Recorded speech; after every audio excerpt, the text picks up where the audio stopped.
Okay, I am back. I have another question about the American Revolution. Here is the question.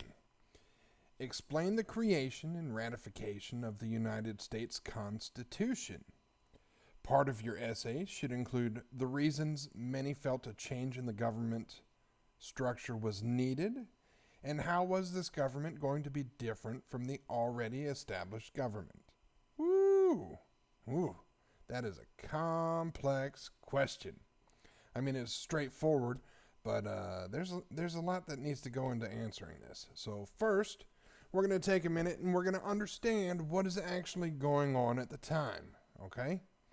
To be able to answer this, you need to understand all the nuances and all the stuff that's going on.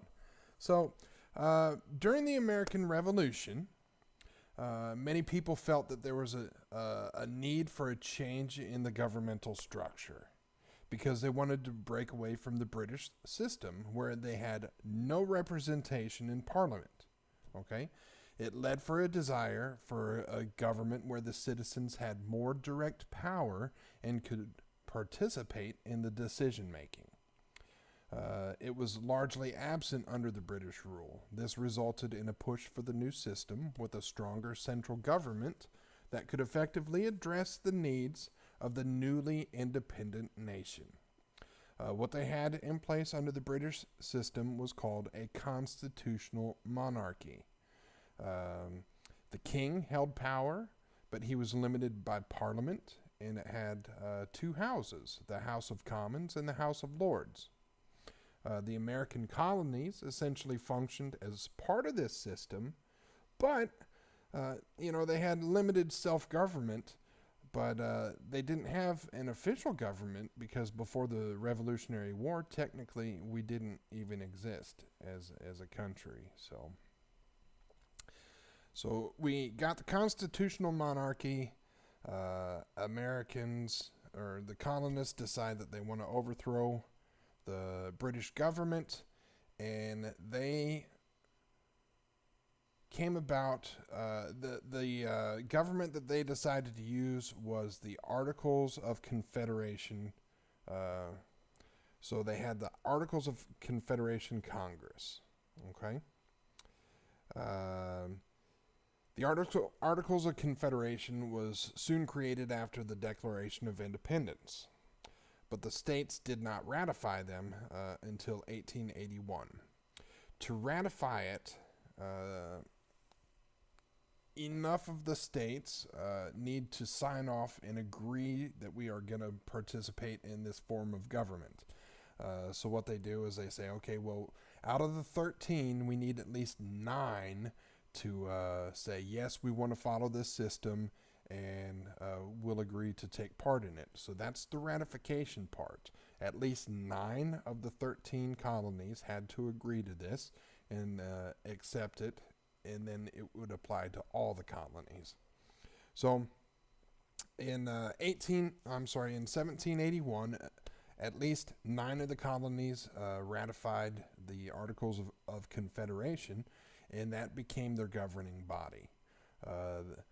The federal government composed an alliance of states and a unicameral Congress.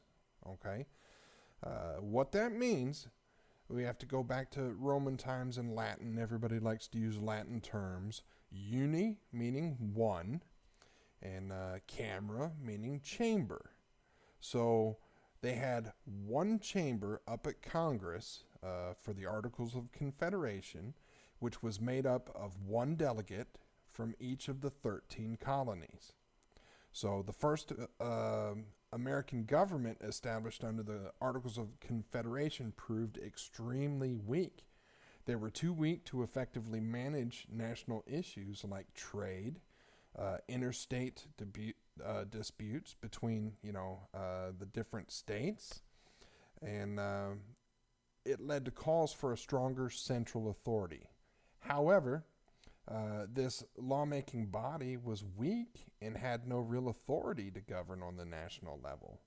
Congress had no power to impose tax or regulate foreign or interstate commerce. Also, they didn't even have an executive branch of the government, meaning the president or someone overall in charge. There were attempts to strengthen the Articles of Confederation, but the states didn't really act because they were afraid of creating a Congress with more power than the states had. Given the failures of Congress under the Articles of Confederation, they knew after the Revolution that they would have to do something to establish a better government. So, a couple of the key terms: unicameral, bicameral, federalists, and anti-federalists. Unicameral, like we talked about, is one chamber. It's a one-chamber governing Congress.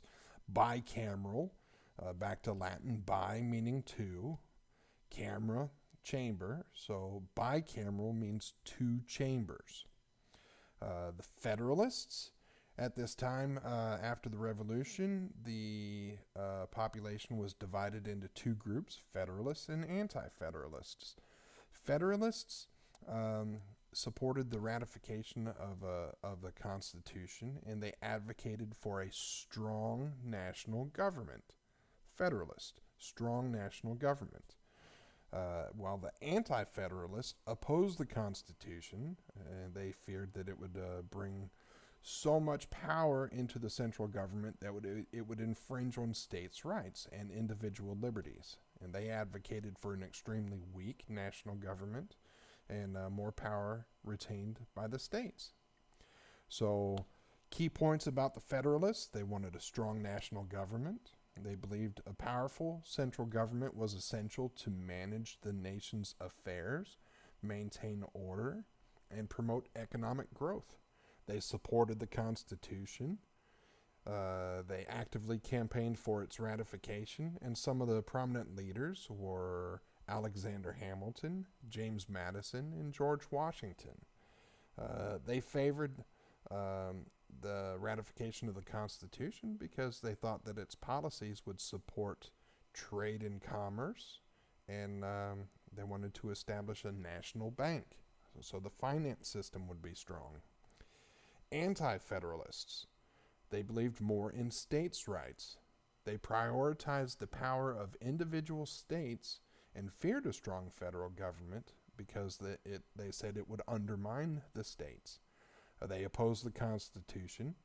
They argued against the ratification of the Constitution, believing that it gave too much authority to the national government. Their major leaders were, for the Anti-Federalists, was Patrick Henry, George Mason, and Thomas Jefferson. So the Anti-Federalists strongly advocated for an inclusion of a Bill of Rights to protect individual liberties, and that wound up coming to pass in the actual Constitution. So now, how did the Constitution come about? Delegates of the states convened in Philadelphia in 1787 to address the weakness in the Articles of Confederation, which had a very weak central government and basically did not allow them to properly govern the states under them. The Constitution established a system of checks and balances because it had three branches of the government. Three branches. It had legislative, where it was the bicameral process or system. You know, they had the House of Representatives and the Senate. So that's the legislative branch. The executive branch was the president, which would become George Washington, our first president. And then there was also a judicial branch. The judicial branch governs the laws, and they determine whether something is actually lawful or not. So the legislative would make the laws, the executive was the president, and judicial would evaluate the laws and say whether they were valid, whether they were constitutional or not. The United States Constitution was created at the Constitutional Convention in Philadelphia, and there were delegates from all 13 states. They gathered to revise the Articles of Confederation, ultimately deciding to draft a new document which established a stronger federal government. This Constitution needed to be ratified by at least 9 states, like we talked about, and it would take effect once at least 9 of the states had signed off on it. It led to the creation of the Constitution led to intense debates between the Federalists and Anti-Federalists that we talked about, and to secure the ratification, compromises were made, including what that was called the Great Compromise. The Great Compromise established the bicameral legislative process, which is the House of Representatives and the Senate, 2 different governing bodies, and the Bill of Rights. The Bill of Rights is the first 10 amendments to the Constitution. It spells out Americans' rights in relation to their government. It guarantees civil liberties and liberties to the individual, like freedom of speech, freedom of press, freedom of religion, the right to bear arms, and things like that.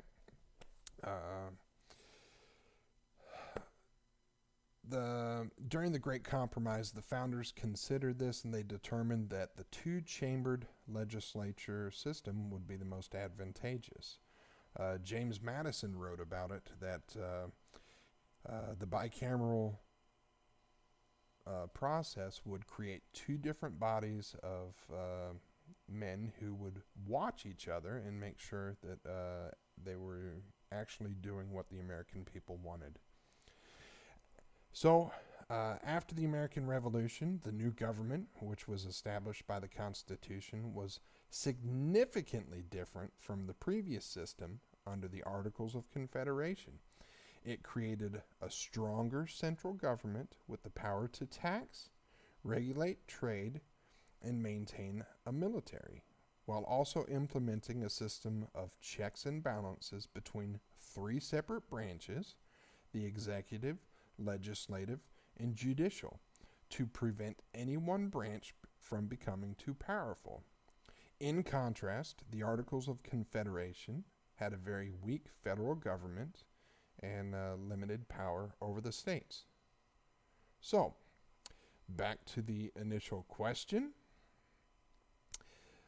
Explain the creation and ratification of the United States Constitution. So we discussed how the Federalists and the Anti-Federalists had 2 different ideas on how it should go. We discussed the Great Compromise, and that 9 states actually had to sign off on it. So that is the creation and ratification process.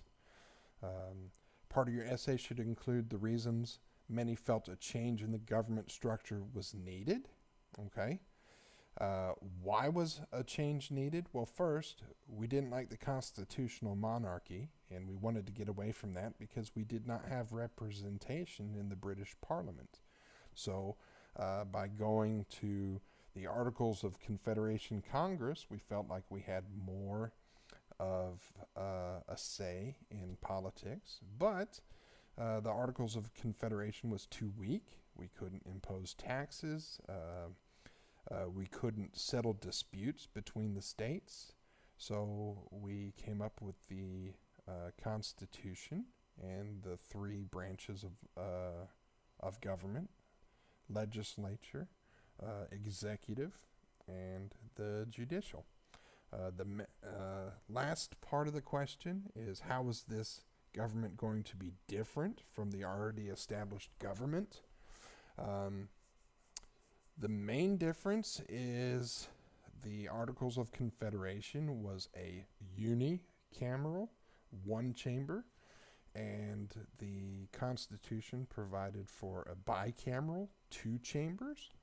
The main argument behind that is the larger states like New York or places like that, Massachusetts with Boston, they had a large population. They said, look, We're more important than these puny little states that don't have very much population. So we should have more of a say in what goes on. Um, the smaller states didn't like that. They said, well, we should have just as much of a voice as you. So the bicameral system, the House of Representatives, the amount of representatives that are sent up is based off of population. So the larger states would have more representatives in the House of Representatives, whereas the Senate is based off of every state gets two. That's it. You only get two representatives per state, regardless. So that was the other main change. So I hope that answered your questions. I know it was a little bit long, but you need to understand what's really going on. And I'm sorry, I keep looking over here because that's where my camera is. Maybe I should move it over here. That way I watch myself talking to you. But anyway, whatever. I'm babbling at this point, and that's not going to help you pass your test. So I hope that helped. And if you have any other questions, let me know.